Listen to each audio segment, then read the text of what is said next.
Visionaries, it's Mashara Bianca, your vision midwife.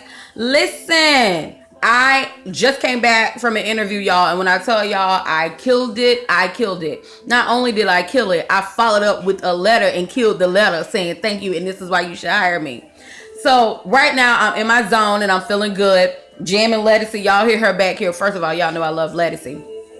But the reason I was able to kill it is because I knew my self-worth. And it's important that you know your self-worth too. You know what I mean? Like, a lot of times as women, we forget who we are. We forget our self-worth and we forget what we actually bring to the table. You know what I'm saying? So for me to be able to go in there and kill it, they didn't even ask. Typically when you go to an interview, they'll ask you a question about why should we hire you? They didn't even ask the question.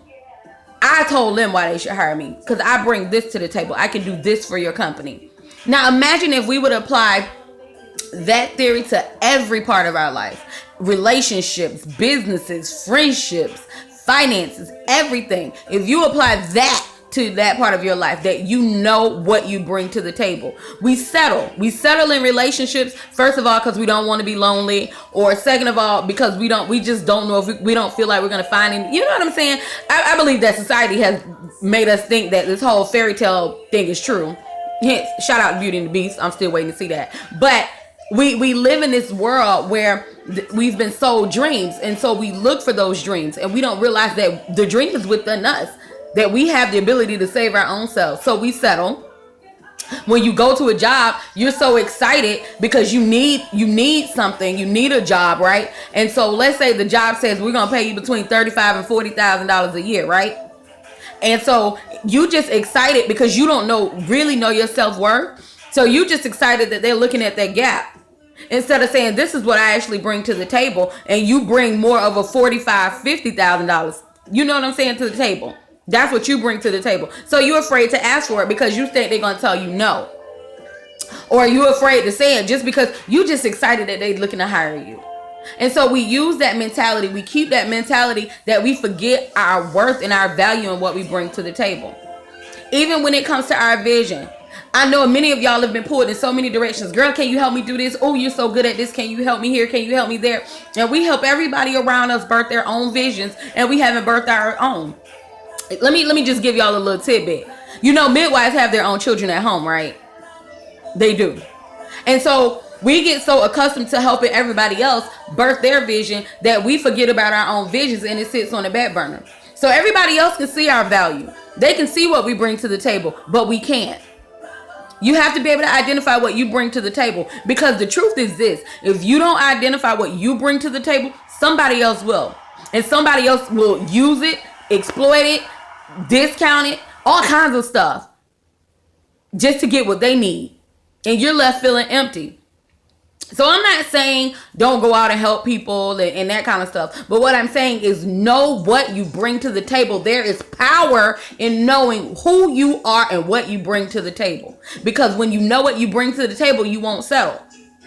You understand? And so even if somebody asks you to help them with their stuff, you're willing to do it, but you know how far you need to go with it because you know the value of what you bring to the table. So that's what I wanted to share with you all. It's important that we realize what we bring to the table. Identify what you bring to the table so that nobody else can take advantage of that. And I'm not talking about, I mean just in general. It could be us for me, I'm a black woman who's a lesbian. I have 3 things that I bring to the table, right? They need minorities. They have minority business owners. Right now, LGBTQ is the buzzword. Right? So let me see how I can use that to my advantage. That's what I'm telling you. Understand what you bring to the table. Identify what you bring to the table so that you can use it to better yourself. As consumers, we are the number 1 consumers in the world. African American women are the number 1 consumers in the United States. Know your value of what you bring to the table. Don't let them do you any kind of way because you bring this to the table. We have to know that. Know what I'm going to keep saying it. Know what you bring to the table. In relationships, stop settling because you don't want to be afraid and alone. Know what you bring to the table. Understand that. And let me just say this right here.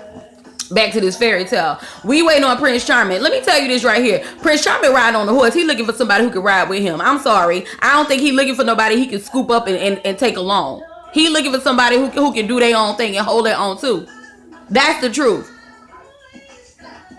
Even though the fairy tale is great, I love them. Wake up and create your own fairy tale. I posted that last week. Wake up. Create your own fairy tale. This is the life you want. You the only one who can do that. You can't wait on Prince Charming.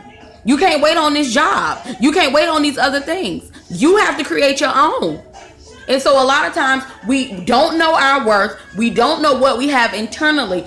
And not only internally, we don't know what we bring to other people. So other people use us for the gifts and the talents that we have. And then we drained.